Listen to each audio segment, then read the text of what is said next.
Parece um sonho, mas já se passaram 8 anos e é inacreditável, na verdade, porque a gente pensava que... A gente, na verdade, não tinha dimensão do que seria a Casa de Cultura, o Huguenote, Daniel de Latouche. Não nasceu em São Luís, ela nasceu dentro da casa do reformador Lutero, na cidade de Wittenberg, e por uma revelação de Deus, eu não tenho nenhuma dúvida, Deus falou ao meu coração, ministrou dentro de mim, que a Casa de Cultura, como aquela que nós estávamos ali dentro, na cidade de Wittenberg, poderia nós termos aqui uma casa dessa em São Luís. E ela surgiu dentro dessa expectativa de fazer história sem ter... A gente não tinha nenhuma noção do que realmente seria. E a gente está caminhando e aprendendo com Deus o que Ele realmente pretende. São Luís, para mim, é muito importante. Eu aprendi a amar São Luís porque eu amo Jerusalém. E todas as vezes que eu ia a Jerusalém, eu percebia o amor das pessoas por Jerusalém, o amor do salmista Davi por Jerusalém. E aquilo começou a brotar dentro de mim, um amor pela minha cidade. E, de fato, eu não nasci em São Luís, mas sou cidadã ludovicense. E nós começamos a planejar essa casa. Foi muito simples. Quando nós retornamos de viagem, depois de um propósito que nós fizemos de desentulhar lugares que um dia já foram avivados na Europa, um desses países foi a Alemanha.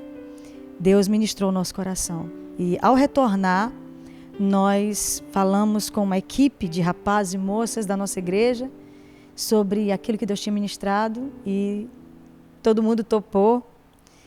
E ninguém basicamente era historiador ali, todo mundo tinha uma outra formação ou estava em um outro curso, mas a igreja, na verdade, toda se prontificou a me ajudar a fazer esse projeto acontecer. E realmente é um sonho, não queria deixar passar essa data tão importante. A Casa de Cultura nasceu exatamente no dia 8 de setembro de 2014, exatamente no dia do aniversário de São Luís. Então hoje nós estamos completando 8 anos e a cidade de São Luís está completando 410 anos. Então para nós é um privilégio muito grande. Uma outra jesuicidência, podemos dizer assim, é que nós entramos nesse casarão pela primeira vez para tomar posse dele no dia 6 de agosto de 2014. Depois, quando nós começamos a estudar a história de Daniel de Latouche, nós descobrimos que exatamente no dia 6 de agosto, Daniel de Latouche estava descendo do seu navio aqui na Baía de São Marcos e subindo a rampa do Forte São Luís. Então, foi algo assim muito interessante para nós, que a gente guarda no coração até os dias de hoje. E por mais marcante que seja para nós, os historiadores que trabalhamos com datas, as datas são extremamente importantes. E no dia que nós colocamos o monumento de Daniel de Latouche, que nós mandamos fazer, pela primeira vez ele entrou na Casa de Cultura no dia 6 de agosto do ano passado, 2021.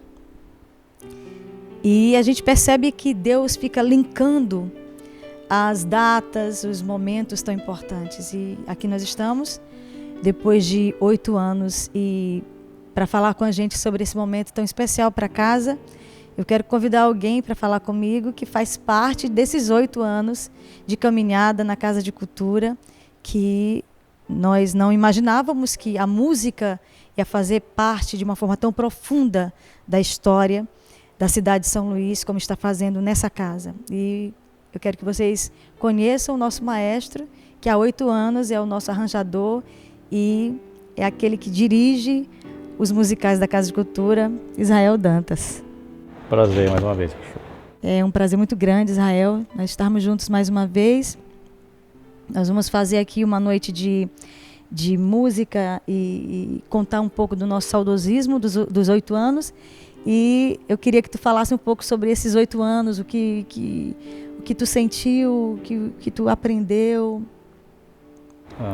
Eu acho que a gente trouxe, né, a Casa de Cultura propôs algo que eu acho que foi super interessante, que é a questão de contar uma história, não uma história que atendesse às expectativas de um certo nicho de historiadores, mas uma história de verdade, uma verdadeira história da Fundação do Maranhão, sem, né, de São Luís, sem esquecer nenhum detalhe, né, digamos assim. Eu acho Os que fundamentos, né? os fundamentos. E eu acho que através da música nós fizemos esse resgate, né? Nos foi proposto isso, né, pela direção da casa, aqui representada. Aí eu tô olhando aqui, engraçado. Eu olhei aqui, está em 2014, realmente, e na partitura, né, tá em 2014, realmente. Esse foi o ponto de partida. Foi muito interessante porque não tínhamos as músicas, né? Surgiu uma primeira música contando uma história exatamente de uma serpente, né? Da lenda da serpente em São Luís. E aí nós buscamos também esse diálogo entre essa música, né, que foi construída para contar essa história, ela foi concebida para isso, e também dialogar com a nossa cultura. Perfeito. Né? Nós tentamos encontrar isso, nós fizemos nesse arranjo de Leviatã, por exemplo, que foi a primeira música composta. Pensei, poxa, vamos fazer algo que traga a memória, já que está falando dessa serpente, né, dessa lenda que existe. Então, alguma coisa do nosso contexto cultural, né, musical. E aí eu acrescentei esse boi de zabumba, né? Sim. Que deu um ritmo assim interessante assim, né, para a música. Mas assim, acho que esse desenrolar, né, a partir disso aí veio o Papagaios Amarelos, vieram as músicas, mas o interessante foi assim, a gente sem muita pretensão, né? Sim, a gente conseguiu dar assim uma cara assim diferente para cada música, né? Um que é baião, aí o Papagaios Amarelos, e aí já tem um cacuriá. Então a gente foi sempre trazendo isso, uma leitura muito mais ampla, né? Tipo, nós trouxemos em músicas, por exemplo, a bossa, né, que é brasileira. Nós nos preocupamos não em manter uma coisa restrita, né, mas mostrando também através da música que nós temos influências, né, de culturas, né. Esse é acho que um outro ponto que eu achei interessante. Não falando somente de que nós vivêssemos dentro de uma redoma de vidro, né, mas nós mostramos contando a história através da música e contando também tudo através da música, todas as influências musicais. As nossas relações, né? Com essas culturas, né? Com essas várias culturas. Eu acho que isso foi interessante também. E, Israel, o que você, como você falou, eu achei muito interessante, sem nenhuma pretensão, né? Porque nem a gente sabia o que Deus estava querendo ainda. Eu estou querendo colocar Deus em tudo aqui porque não fomos nós que fizemos isso, né? Nós nunca pensamos nisso. Né? Eu quero dar aqui toda a glória e toda a honra a Deus, porque foi o Senhor que nos dirigiu para que essa casa se tornasse hoje uma das casas mais queridinhas da cidade, né? Inclusive nós participamos sem saber de uma enquete, e essa enquete de turismo aqui em São Luís fizeram com o nome da casa e com todos os outros museus e tal. E a casa foi eleita como a casa que mais as pessoas querem conhecer. E nós ficamos muito surpresos quando chegaram aqui os representantes daquela enquete e falaram para nós, olha, queremos dar parabéns para vocês e tal. Nós nunca imaginamos como essa casa seria importante para o contexto histórico, cultural, no nível de turismo que a cidade hoje tem, né? Inclusive ganhamos um prêmio também a nível de Nordeste, e a gente percebe que Deus está montando uma história para nós também, né? E a música, né, como você colocou, ela está fazendo parte, ela está caminhando com a gente todos os anos, e ainda há pouco a gente estava conversando nos bastidores aqui, né? Como a música, todo ano, ela traz uma novidade para nós. E a gente hoje, esse ano, ganhamos uma música de presente de novo. Deus nos deu outra canção, né, chamada Discurso de Japiaçu, e está no nosso repertório, inclusive, dessa noite. né? E a gente percebe o quanto Deus está acrescentando às canções. E a música que nós vamos cantar agora para vocês, ela tem um título, A Bela, e ela fala exatamente dessa inspiração que sempre se renova, né? Essa música não é minha, é de Karine Rosane, que não está nesse momento aqui. Está lá no berço da Casa de Cultura, na verdade. Onde a Casa de Cultura nasceu, é onde ela hoje está cumprindo um propósito para Deus ali. E essa canção que nós vamos cantar agora, nós dedicamos à cidade de São Luís e os seus 410 anos.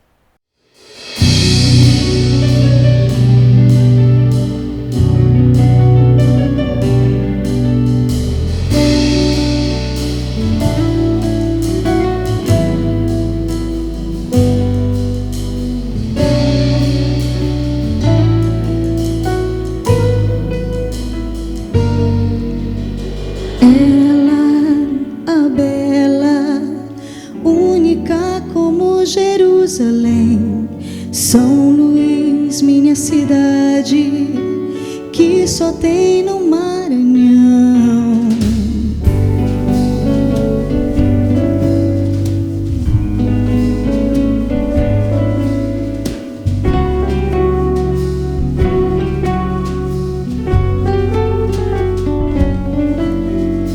Todos os poetas que nascem aqui, que vêm, que passam por ti, que vão, tentam descrever tua singularidade. Na saudade cai em si, que de ti nada sabem. O amor faz a arte, cada casarão um pedaço do teu chão, uma história, uma emoção de gerações que constroem o sonho de te ver brilhar. O forte de Daniel no meio do mar, o farol em que a luz emana do próprio Deus e irradia os corações do teu povo fiel. A inspiração para uma nova canção.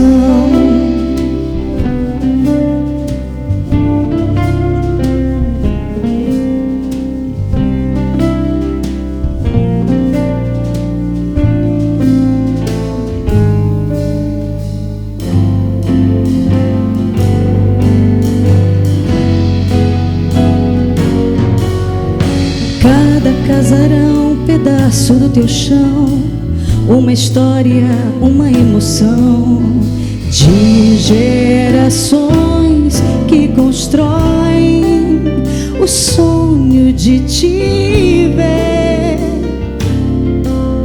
brilhar. O forte de Daniel no meio do mar, o farol em que a luz emana do próprio Deus e irradia os corações do teu povo fiel. A inspiração para uma nova canção.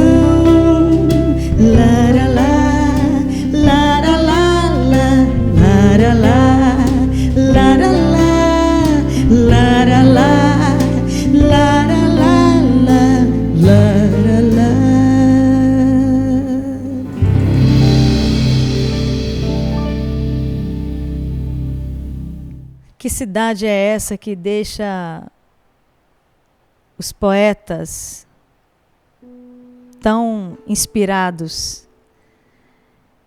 Essa canção também é de Karine Rosane, e a gente percebe, eu estava cantando e ensaiando essa canção, e a gente percebe o quanto essa música lembra de fato a inspiração que a cidade tem para os poetas, para os artistas que amam a sua história. E agora eu queria falar um pouco sobre a história de São Luís, tão específica, porque nós pensamos, quando nós fundamos a casa, que nós iríamos falar especificamente de 1612 até 1615, ou seja, a participação de Daniel de Latouche exclusivamente na cidade. Quando, de repente, Deus nos dá uma orientação de dar continuidade à história de São Luís. E agora nós estamos alargando as tendas históricas para outros séculos mais adiante.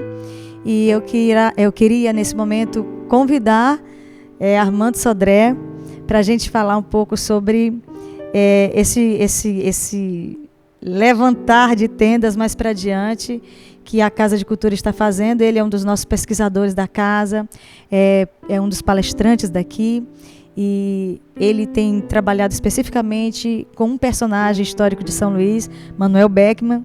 Eu queria que ele falasse um pouquinho sobre isso. É um privilégio muito grande fazer parte dessa equipe de pesquisadores, de forma livre, voluntária, dos temas que a casa propõe. E foi muito interessante como Deus foi nos trazendo para esse caminho, o caminho histórico, e Ele vai agregando pessoas. Eu sou, por formação, da área da música, e Ele também foi me acrescentando nessas questões de pesquisas históricas. E a figura de Manuel Beckmann, para nós, é uma figura heróica, e como muitas figuras no Brasil, são heróis muito desconhecidos da maioria da população. E Deus nos deu esse encargo, de pesquisar mais, conhecer, assim como a casa tem a figura de Daniel de Latouche, de Gonçalves Dias. Manuel Beckmann foi um dos nomes que o Senhor nos direcionou a nos aprofundar em conhecer. E ano após ano nós temos feito, no dia 2 de novembro, que é o dia em que é lembrada a memória da sua morte, da figura que é uma figura extremamente importante para o Maranhão, como um herói que liderou um movimento contra a injustiça, pelo povo que estava se consolidando no Maranhão, um povo nacional, podemos dizer assim, com uma identidade, nascia com uma identidade nacional, e que traz uma história de muita inspiração para nós, como a música que a senhora mencionou.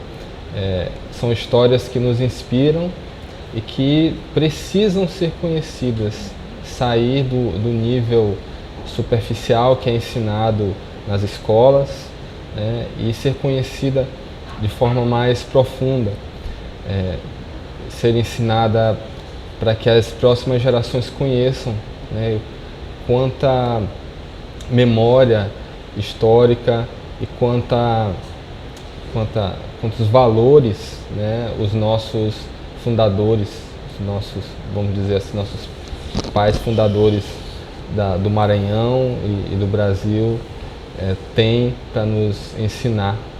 E eu tenho esse privilégio de poder, ano após ano, estar acrescentando e somando aqui com a Casa de Cultura Huguenote Daniel de Latouche a respeito da vida de Manuel Beckmann.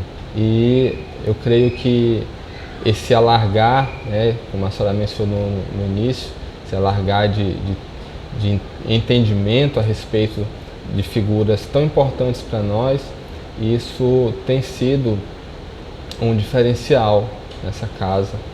E eu creio que ainda temos muito mais a fazer.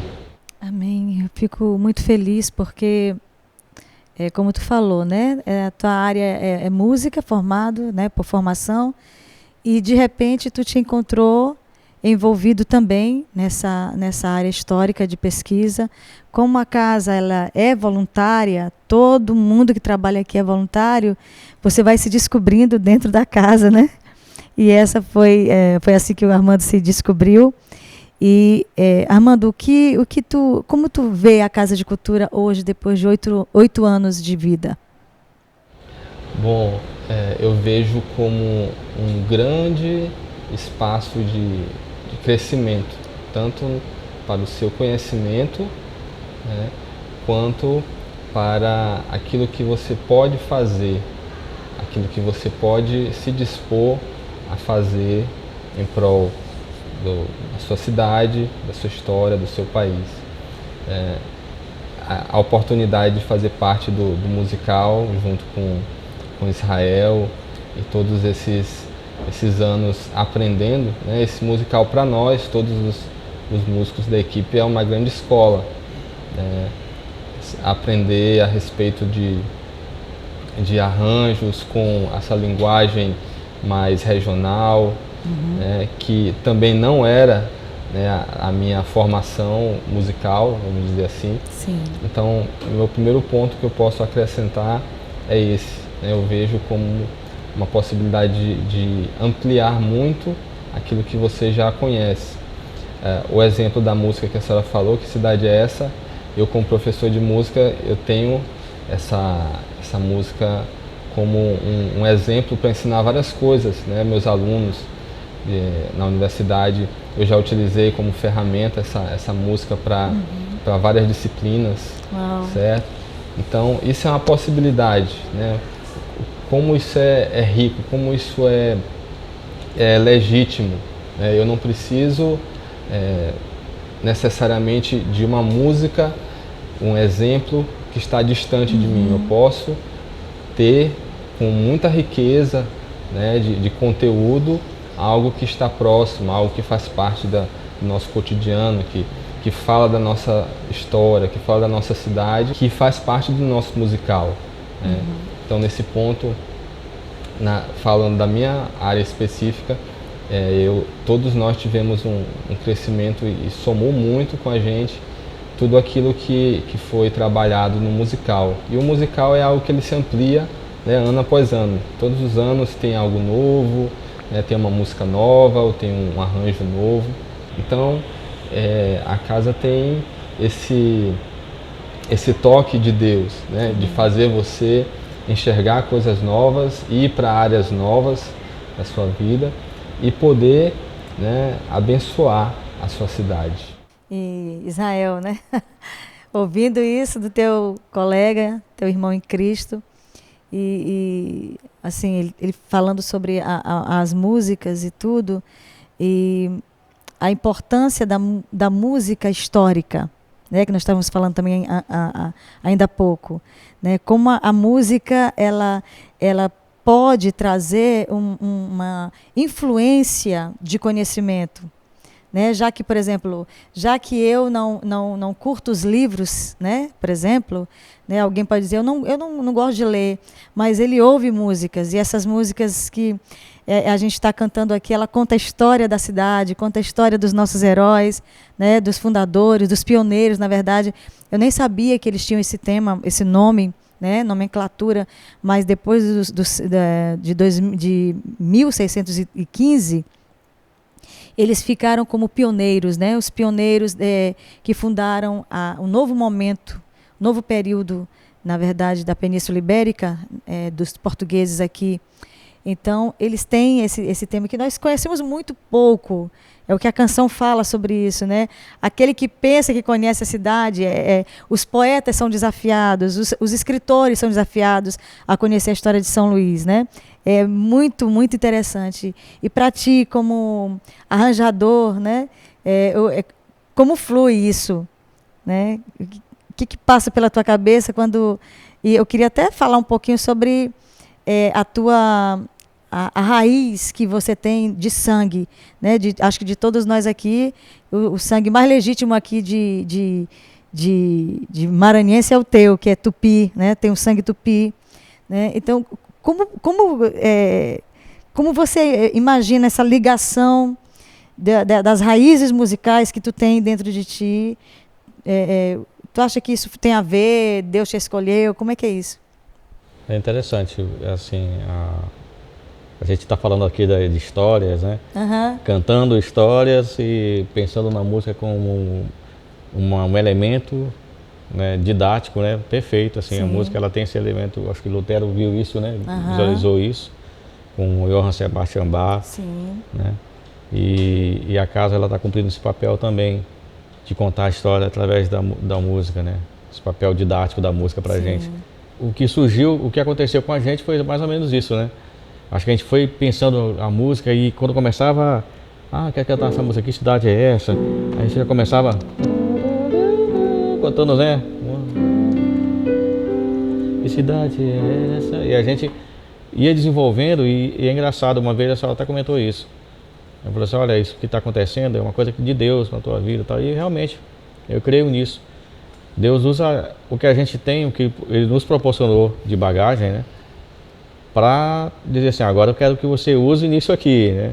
É engraçado assim, porque eu tinha um lado, né, de nascimento que eu realmente não conhecia direito. Não? Acho que eu cheguei a passar 6 meses depois de nascido aqui, aí fui exposto a uma outra cultura e tal. Mas depois, no retorno, eu conhecia a cultura do meu local de nascimento, né? E pude trabalhar com vários artistas nisso. Mas eu acho que, um pouquinho da cultura de tal lugar, um pouquinho da cultura de Goiânia, da música sertaneja, e aí um pouquinho do Rio, e Cuiabá, e aí Belém. Sou filho de pastor, assim, né? Vai viajando de cidade, aí acabou que você vai absorvendo, né? Eu fui reencontrando isso e fui compreender isso já, né, através dessa visão histórica, né? Tipo assim, caramba, como é que foi isso e tal.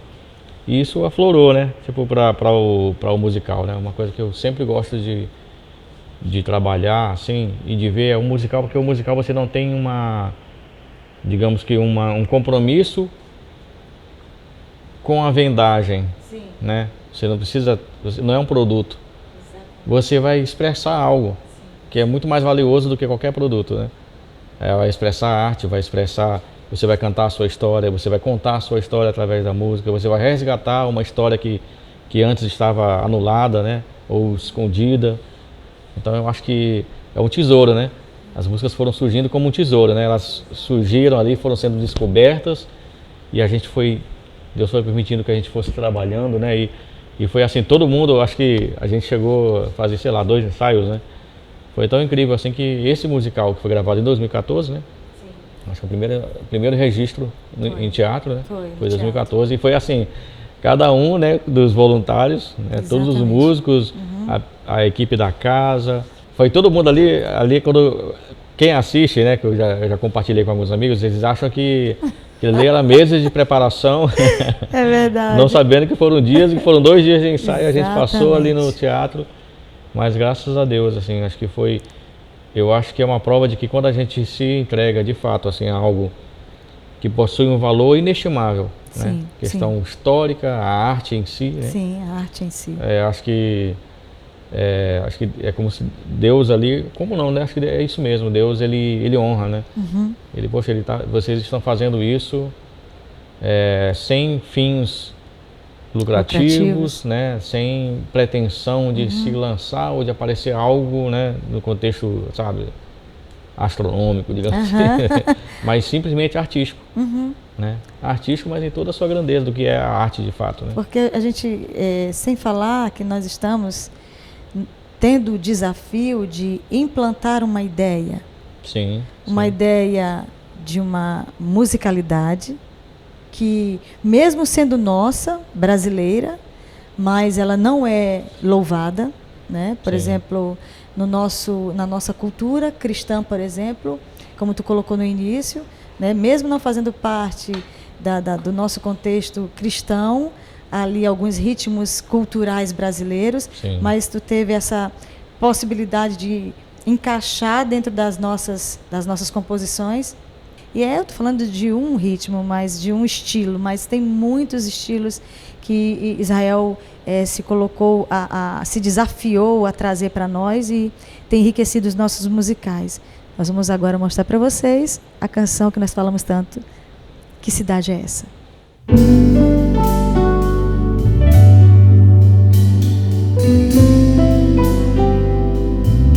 Que cidade é essa?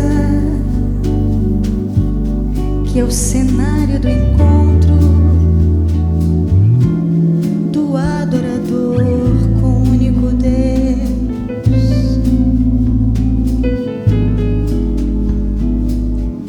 Que cidade é essa?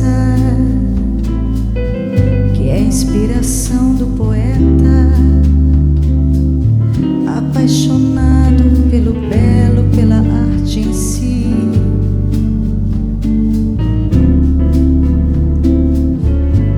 Que cidade é essa?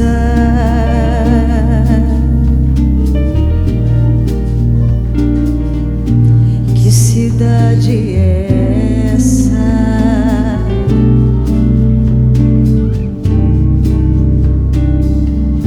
Que cidade é essa? Que é o registro da história do noivo e da noiva.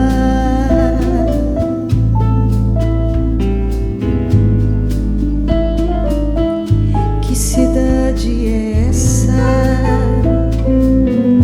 Que nasceu o profeta, que revela ao mundo o destino de lá.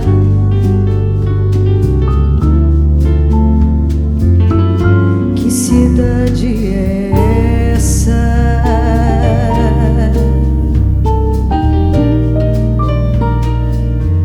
Que cidade é essa?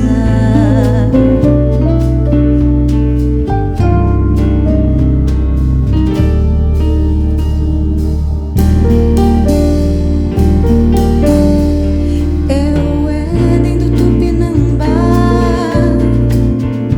a honra de Luiz, o sonho de Daniel, o berço de Marabá, a ambição de Jerônimo, o pensar do Brasil, a lisonja de Deus. Ela é São Luís, é o Éden do Tupinambá, a honra de Luiz, o sonho de Daniel, o berço de Marabá, a ambição de Jerônimo, o pensar do Brasil, a lisonja de Deus. Ela é São Luís. São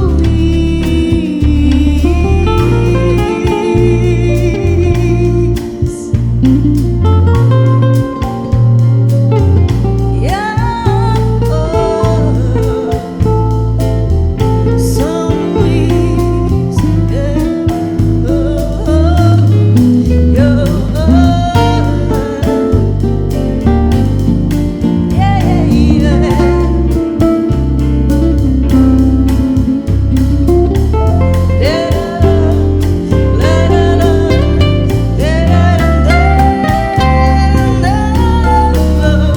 Eu Éden do Tupinambá, a honra de Luiz, o sonho de Daniel, o berço de Marabá, a ambição de Jerônimo, o pensar do Brasil, a lisonja de Deus. Ela é São Luís.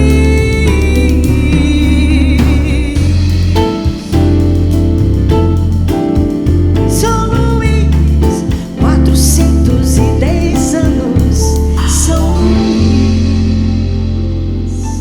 E as pessoas às vezes ficam olhando a dimensão que a casa e a proporção que a casa tem hoje, a nível de cultura, história, música, arte em si.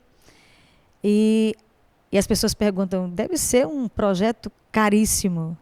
Realmente. Israel ainda há pouco falou sobre isso. Não tem como nós calcularmos o valor de tudo que já aconteceu durante esses 8 anos aqui.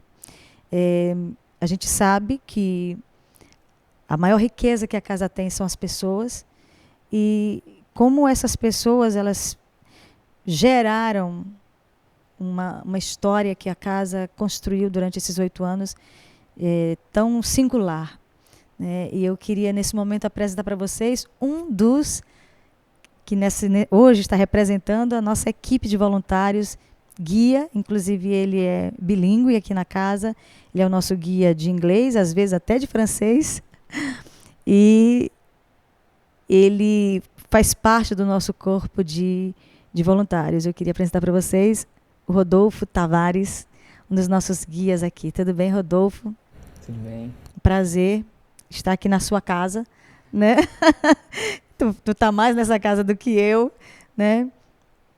E a pergunta que eu queria fazer assim, direta para ti, o que mais te marcou nessa casa durante todo esse período? Eu acho que eu estou aqui há 7 anos, né? Por aí. 7 anos como guia. O que mais te marcou, o que mais tocou você na casa? Em termos culturais, eu tive um grande aprendizado. Foi despertado em mim uma paixão pela música que eu desconhecia, que estava aqui dentro. Inclusive, tu tem vários papéis aqui dentro. Ele já foi repentista. Trabalharam com literatura de cordel, gente. E é a coisa mais linda do mundo. E aí termina que todos os guias, são um pouco de tudo aqui. E o ano passado, no nosso musical, ele foi ator, representou Marquês de Pombal. Marquês de Pombal. E é fantástico. Mas e fala até na culinária, porque a gente tem a cafeteria aqui e aí tem que desenvolver coisas gente, novas para poder até barista vender. Esses meninos são aqui, né? Porque como todo mundo é voluntário, termina fazendo realmente, servindo tudo. Depois que eu cheguei na casa, eu vejo que eu pude conhecer o mundo sem precisar sair de São Luís. Porque o mundo veio até mim. Perfeito. Porque aqui nós recebemos pessoas de todos os lugares. Todos os lugares do mundo. Não só do Brasil. Né? Então eu conheci o Brasil de uma forma muito especial. Sim, interessante demais. E conheci também outras nações, outros continentes. Eu estava refletindo sobre isso e acho que os únicos continentes que eu não conheci foi a Antártida e a Oceania. Mas de África, de Ásia, de Américas, né? Europa, poder entrar em contato com essas pessoas, conhecer um pouco da mente dessas pessoas, né? E passar um pouco de quem nós somos para eles. Sim. Então, eu acredito que hoje, São Luís, ela é bem vista no mundo por causa da Casa de Cultura Huguenote.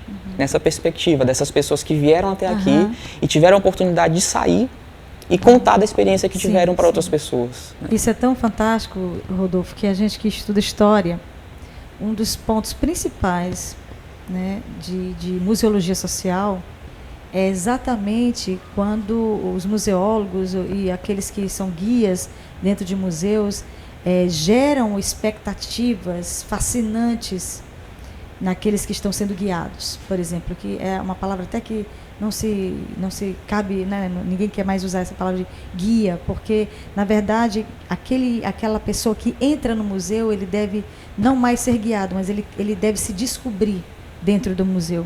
Ele deve se enxergar dentro do museu. O que eu acho mais interessante é que quando nós fundamos a casa, nós não tínhamos, gente, nenhuma ideia da profundidade de tudo isso. Nós não sabíamos, mas eu me lembro demais do dia que, pela primeira vez, eu vi uma pessoa, principalmente uma criança, parada de frente da tela A Jurujuba. Aquela criança ficou parada olhando aquele papagaio, paralisada, sabe? E eu de longe observando, meu coração pulsando de emoção em perceber que a criança estava falando com a tela. E depois eu fui até ela, né? E quando ela descobriu que eu tinha pintado a tela, aí que foi muito impressionante. E eu fiquei chocada porque nós estamos aqui descobrindo a essência das pessoas em telas, em artes plásticas, né? E como o museu fala com as pessoas. E muita gente tem até preconceito, museu é onde tem coisas velhas e coisas mortas. Gente, um museu como esse aqui, ele tem a capacidade de ser real na vida de muitas pessoas. Tu tem alguma experiência aqui, por exemplo, como guia? Eu tive como guia aqui algumas vezes de pessoas chorarem olhando telas e se emocionarem, por exemplo. Qual é a tela que mais impressiona e emociona as pessoas? O interessante que a senhora fala sobre se descobrir, e é muito marcante a forma com que a tela fala com o visitante, especialmente se ele se identifica de uma forma especial com aquela tela. Então aqui a gente recebe pessoas de várias partes do Brasil. Então, por exemplo, a tela Marabá é uma das que mais sensibiliza as pessoas. Acho que seria realmente a primeiro lugar, assim, a mais impactante, né? Porque tem todo esse contexto social por trás da tela, que envolve também a realidade do próprio poeta Gonçalves Dias, que escreveu o poema Marabá, a sua vida e tudo. E as pessoas, quando escutam a respeito desse contexto da tela Marabá, do poema Marabá, se são de uma realidade miscigenada, e difícil não ser, em se tratando de Brasil, né? Inclusive é uma coisa que a gente fala, que essa tela, ela representa um dos pontos de partida da miscigenação que hoje representa o Brasil como a nação, acredito que mais miscigenada do mundo. Então, telas como o Papagaio Amarelo também, que gera muita identificação já com os franceses, né? Quando a gente fala que o papagaio ele é falante porque o francês era falante e o Tupinambá via essa perspectiva nele, colocava esse apelido, e era loiro como o francês, e a gente consegue despertar risadas no público. Então tudo isso é muito interessante, né? E para mim também, como ludovicense, né, como guia falando, gera também essa identificação. Porque a gente consegue ter esse senso de, essa palavra que está em voga hoje, de pertencimento, né? Ou seja, essa identidade que a gente passa a ter orgulho da cidade. Então, pessoas que antes não tinham como a gente chama de síndrome de Marabá, né? Isso, você ter o valor, mas não saber o valor que você possui. Então, você até sabe que aconteceu alguma coisa no seu contexto, mas você não se orgulha daquilo. Sim. Né? E aí, quando você se depara com a história de Gonçalves Dias, você vê que um cara crânio como ele, né, super inteligente, super renomado, super reconhecido hoje, filho de uma Marabá com um português, sofria preconceito por isso e tinha orgulho de quem era. Sim. Mesmo com todo esse sofrimento. Estava muito adiante do seu tempo, né? Muito adiante do seu tempo. E as pessoas são curadas quando entram aqui na casa.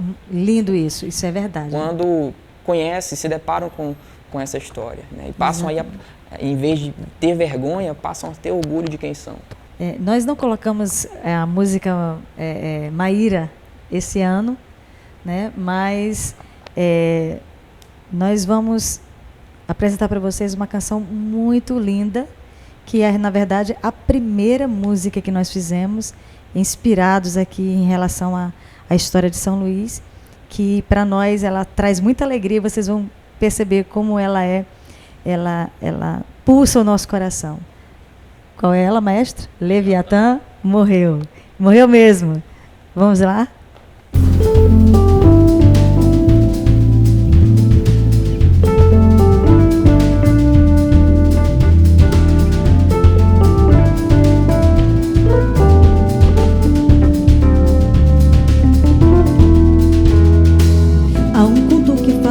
Do poder do monstro dos mares que controlava as águas de Upauaçu, destruía embarcações, afundava campeões. Quem poderia vencê-lo? Mas o homem de Deus venceu o mar, mas o homem de Deus venceu o medo. Um francês huguenote de família nobre que enfrentou a fúria do mar. Quando Quando as águas sentiram a embarcação de Daniel, então perceberam quem está com ele é o Deus de Israel. O leão de Judá, a estrela da manhã, devorado será Leviatã. Mas o homem de Deus venceu o mar, mas o homem de Deus venceu o medo. Um francês huguenote de família nobre, que enfrentou a fúria do mar e matou Leviatã. Leviatã morreu na Baía de São Marcos. Leviatã morreu no porto do Itaqui. Leviatã morreu na praia do Araçagi. Não há nada que Leviatã possa fazer.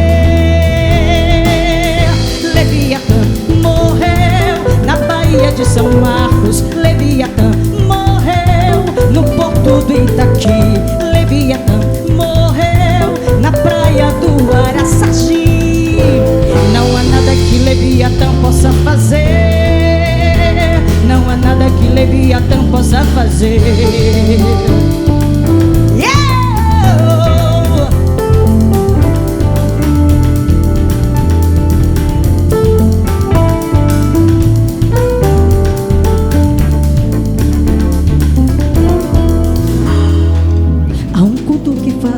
Do poder do monstro dos mares que controlava as águas de Upauaçu, destruía embarcações, afundava campeões. Quem poderia vencê-lo? Mas o homem de Deus venceu o mar, mas o homem de Deus venceu o medo. Um francês de família nobre, que enfrentou a fúria do mar. Quando as águas sentiram a embarcação de Daniel, então perceberam quem está com ele é o Deus de Israel. O leão de Judá, a estrela da manhã, devorado será Leviatã. Mas o homem de Deus venceu o mar, mas o homem de Deus venceu o medo. Um francês huguenote de família nobre, que enfrentou a fúria do mar e matou Leviatã. Leviatã morreu na Baía de São Marcos. Leviatã morreu no porto do Itaqui. Leviatã morreu na praia do Araçagi. Não há nada que Leviatã possa fazer. Leviatã morreu na Baía de São Marcos. Leviatã morreu no porto do Itaqui. Leviatã morreu na praia do Araçagi. Não há nada que Leviatã possa fazer. Não há nada que Leviatã possa fazer.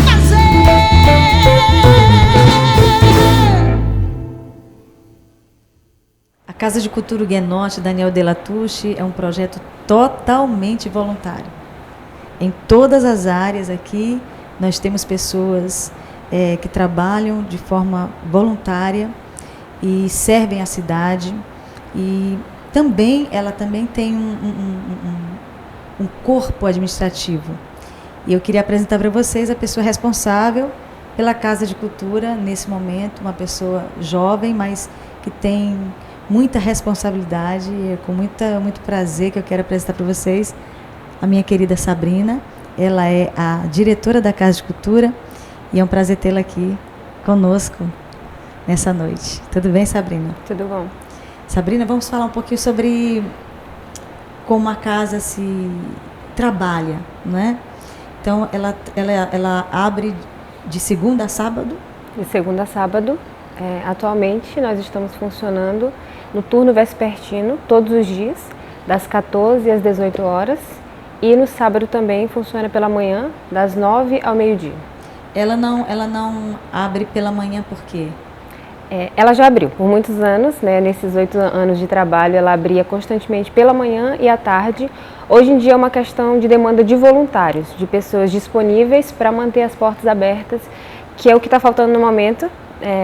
Os voluntários que nós temos suprem a necessidade da casa no turno da tarde. Okay. Mas nós estamos, inclusive, de portas abertas para novos voluntários, porque a cidade demanda isso. Né? Nós, quando não temos as portas abertas, recebemos ligações, recebemos contato das pessoas perguntando por isso. Então, é um trabalho que a cidade convida a funcionar. A casa é uma queridinha aqui em São Luís, né, na cidade, e a gente percebe, como tu falou, pede uma maior demanda de trabalho, né, de mais voluntários, mas quais são os departamentos que a casa funciona hoje, por exemplo? Hoje nós trabalhamos com o corpo de voluntários, tendo a mediação, o guiamento, nos 2 espaços de visitação, que é o andar de baixo, onde nós falamos um pouco mais sobre a cultura dos Tupinambá, que eram os nativos que estavam aqui, receberam esses franceses, e o andar superior, onde nós focamos no próprio huguenote e o contexto de perseguição religiosa que trouxe eles para cá. Ok, muito bom. Maravilhoso. A casa, ela funciona também com a cafeteria, certo, que é uma das formas de levantar recursos para casa, é um lugar também de relacionamento, onde esse turista que vem, onde esse ludovicense também, ele pode parar, conhecer um pouco mais sobre a casa, porque as pessoas não só ouvem a história, elas têm curiosidade de saber de onde surgiu a Casa de Cultura, então elas param ali, elas conversam conosco, e elas dedicam tempo também para isso, né? A livraria onde está a loja, onde temos umas peças da casa, cartões postais, impressões em 3D do próprio acervo da casa, onde nós temos o Daniel de Latouche, Henrique IV, Gonçalves Dias, livros também. E na biblioteca, que está ligada ao setor de pesquisa, temos os livros que os próprios pesquisadores da casa usam para descobrir mais. E aí a população que vem também pode parar, ler, tem um tempo para ter esse contato com o próprio registro histórico, que é o que nós também usamos para pesquisar. Como a casa se mantém, Sabrina? A casa hoje ela se mantém de diferentes formas. Né? Nós trabalhamos tanto com a urna, que é onde as pessoas podem contribuir com qualquer valor, pagam o ingresso no valor de R$5 para uma pessoa, e para grupos a partir de 2 pessoas temos um valor de R$3 por pessoa. Estratégias de trabalhos externos, a cafeteria, como eu falei, a própria loja, amigos do museu, mantenedores da luz, pessoas que contribuem com uma demanda recorrente da casa, que é a conta de luz, e outras coisas que vão surgindo no processo. Hoje temos uma empresa parceira que contribui conosco, que é a Gallion Trips, em alguns eventos e demandas da casa, mas também estamos abertos para que outras instituições, principalmente de caráter privado, né? A casa ela não teve apoio governamental inicialmente.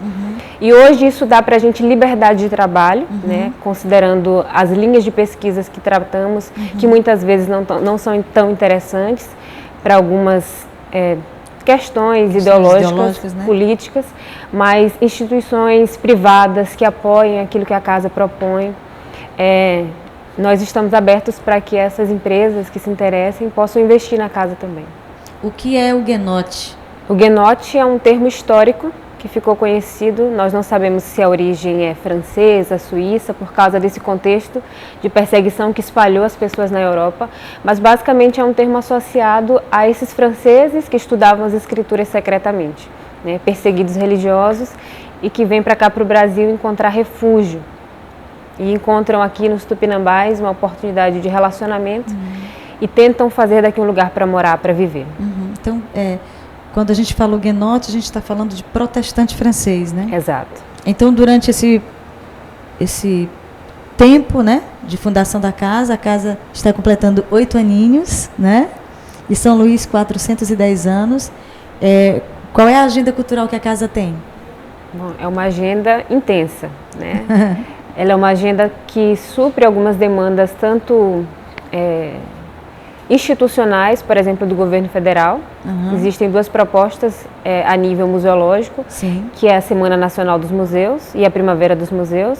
Inclusive, estamos entrando na Primavera dos Museus, né? Exato. A casa, ela se encaixa dentro desses projetos governamentais, mas ela tem uma demanda própria, né, que surge dessa visão de falar de assuntos, às vezes, não tocados, ou de verdades que estão, às vezes, escondidas. Né? Falamos aqui sobre a correlação da cultura local, né, o São João, com as origens da cidade do Maranhão, correlacionando com o Shavuot. Falamos sobre o aniversário da cidade, a cultura do índio, né?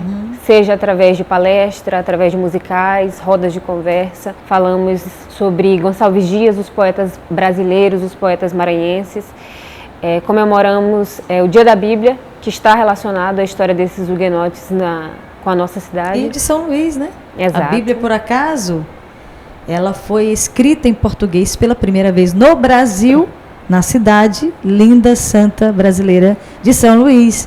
Então ela foi escrita em português e impressa em português pela primeira vez no Brasil, em São Luís. Temos todo motivo de comemorar o Dia da Bíblia que está chegando aí, já temos uma proposta linda. Agora nós temos esse evento, setembro é lotado, e agora em outubro vai ter, qual é o evento de outubro?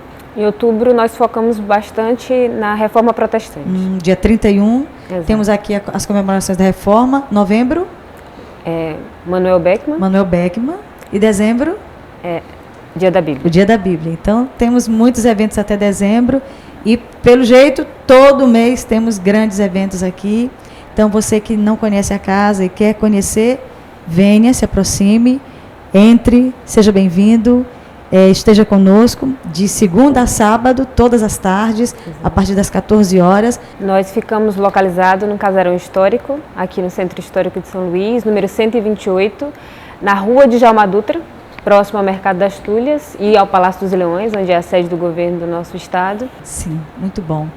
Gente, nós queremos apresentar para vocês, então, de primeira mão, a nossa canção caçula desse ano, que é o Discurso de Japiaçu. Se você conhece o livro de Cloda Beville, o livro de Ana Luísa Ferro, Papagaios Amarelos, vários livros desses contam um pouco dos trechos do Discurso de Japiaçu. Então, existem pessoas que não têm noção que o nosso povo tupinambá tinha um conhecimento abrangente de espiritualidade.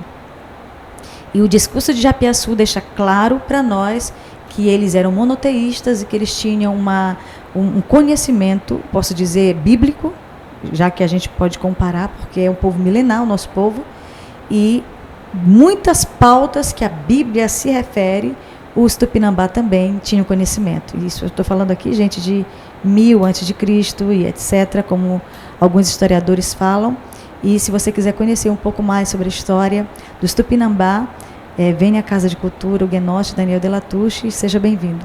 Com vocês agora, a nossa canção desse ano, o Discurso de Japiaçu.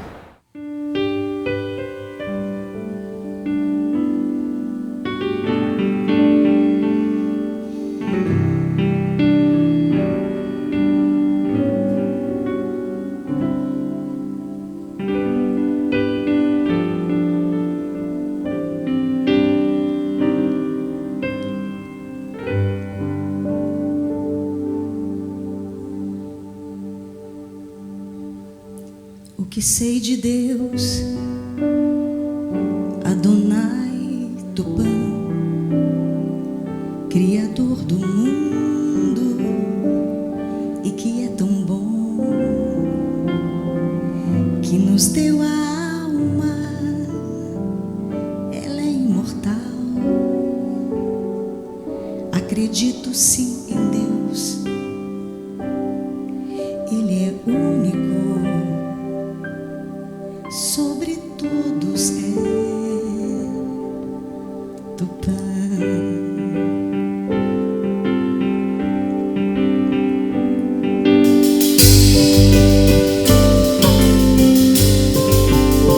O que sei de Deus, Adonai Tupã, Criador do mundo e que é tão bom, que nos deu a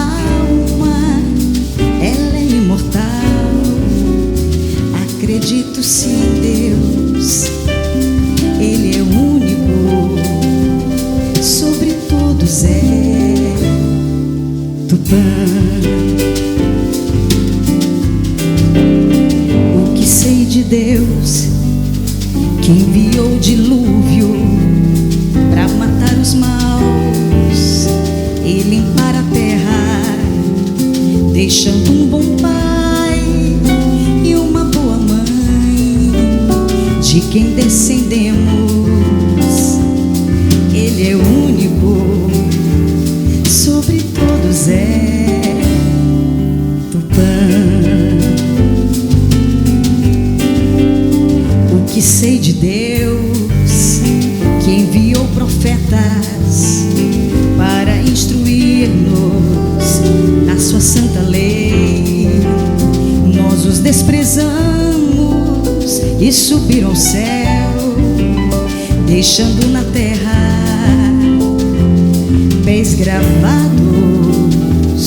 com o símbolo da cruz.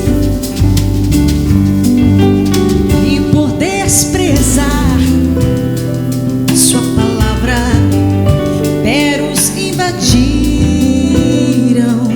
a terra, e de uma nação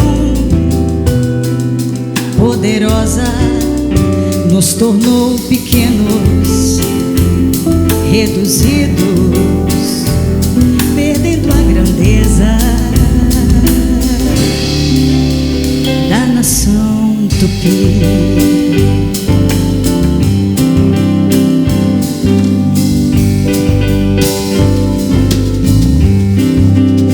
O que sei de Deus, Adonai Tupã, Criador do mundo, e que é tão bom, que nos deu a alma, ela é imortal. Acredito sim em Deus, Ele é único, sobre todos é Tupã. O que sei de Deus, que enviou o dilúvio para matar os maus e limpar a terra, deixando um bom pai e uma boa mãe, de quem descendemos. Ele é único, sobre todos é Tupã. O que sei de Deus, que enviou profetas para instruir-nos na sua santa lei. Nós os desprezamos e subiram ao céu, deixando na terra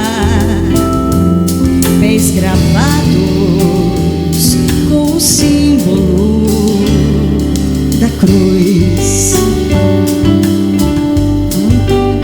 E por desprezar sua palavra, Peros invadiram São Luís, e de uma nação poderosa nos tornou pequenos, reduzidos, perdendo a grandeza da nação Tupi. Oh, Tupã, Tupã, Tupã, ajuda-nos, Tupã. Tupi, Tupã, ajuda-nos, Tupã. Tupinambá, Tupinambá, Tupã.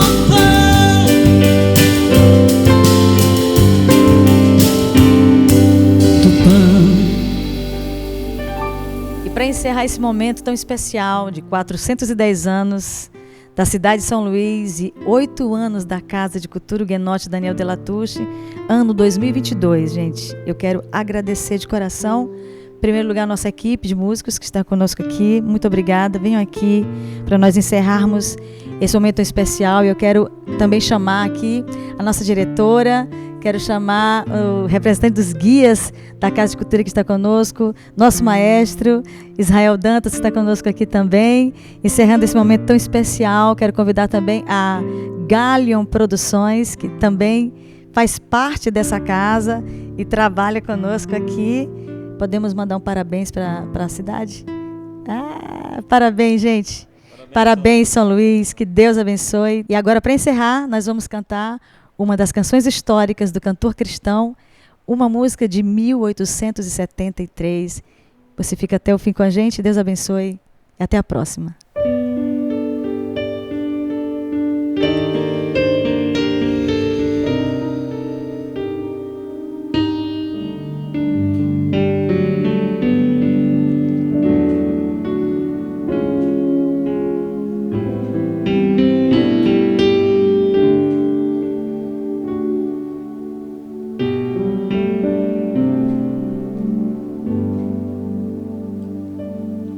Se paz, a mais doce, me deres gozar, se dor, a mais forte, sofrer, oh, seja o que for, tu me fazes saber que feliz com Jesus sempre sou. Sou feliz com Jesus. Sou feliz com Jesus, meu Senhor. Sou feliz com Jesus, meu Senhor.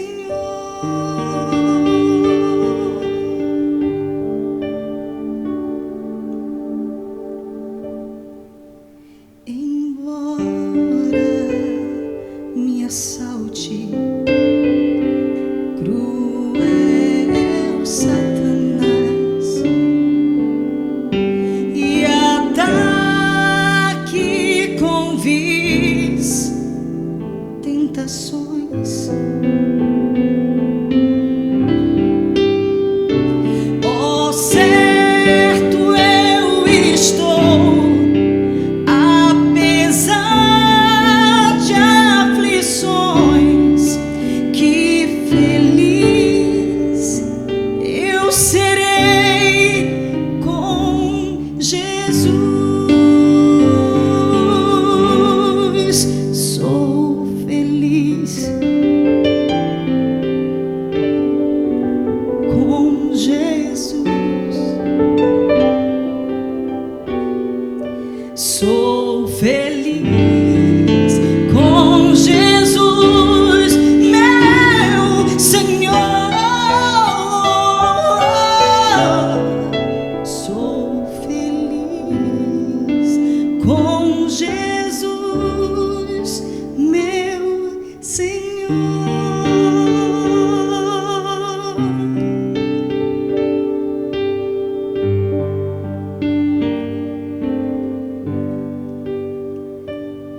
Meu triste pecado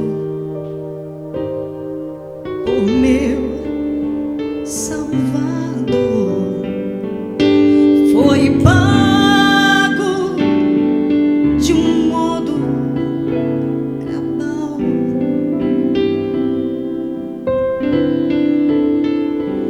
Valeu-me o Senhor, ó, mercê sem igual. Sou feliz, graças dou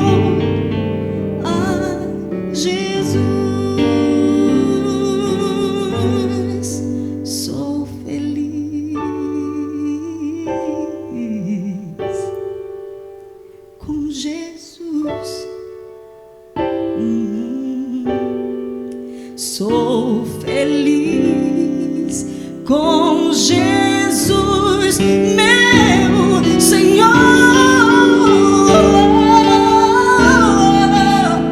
Sou feliz com Jesus, meu Senhor.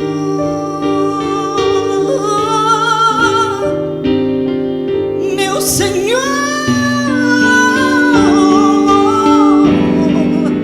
meu Jesus,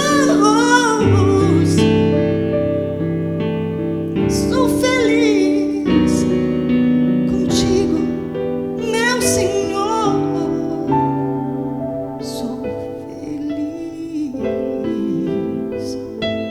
com Jesus,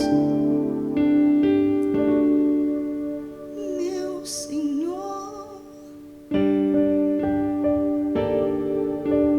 Senhor.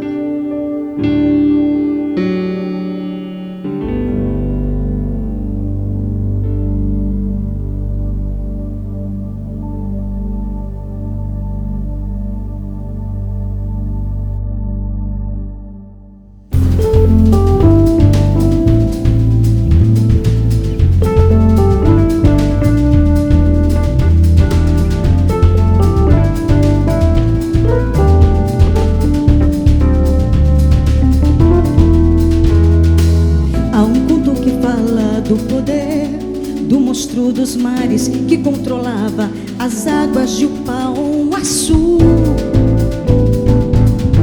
Destruía embarcações, afundava campeões. Quem poderia vencê-lo? Mas o homem de Deus venceu o mar. Mas o homem de Deus venceu o medo. Um francês huguenote de família nobre que enfrentou a fúria do mar. Quando as águas sentiram a embarcação de Daniel, então perceberam: quem está com ele é o Deus de Israel. O leão de Judá, a estrela da manhã, devorado será Leviatã. Mas o homem de Deus venceu o mar. Mas o homem de Deus venceu o medo. Um francês huguenote de família nobre que enfrentou a fúria do mar e matou Leviatã. Leviatã morreu na Baía de São Marcos. Leviatã morreu no porto do Itaqui. Leviatã morreu na praia do Araçagi. Não há nada que Leviatã possa fazer. Leviatã morreu na Baía de São Marcos. Leviatã morreu no porto do Itaqui. Leviatã morreu na praia do Araçagi. Não há nada que Leviatã possa fazer. Não há nada que Leviatã possa fazer.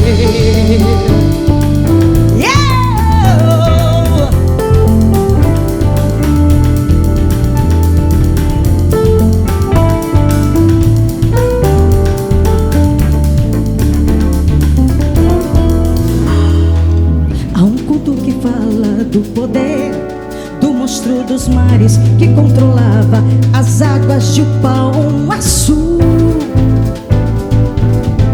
Destruía embarcações, afundava campeões. Quem poderia vencê-lo? Mas o homem de Deus venceu o mar. Mas o homem de Deus venceu o medo.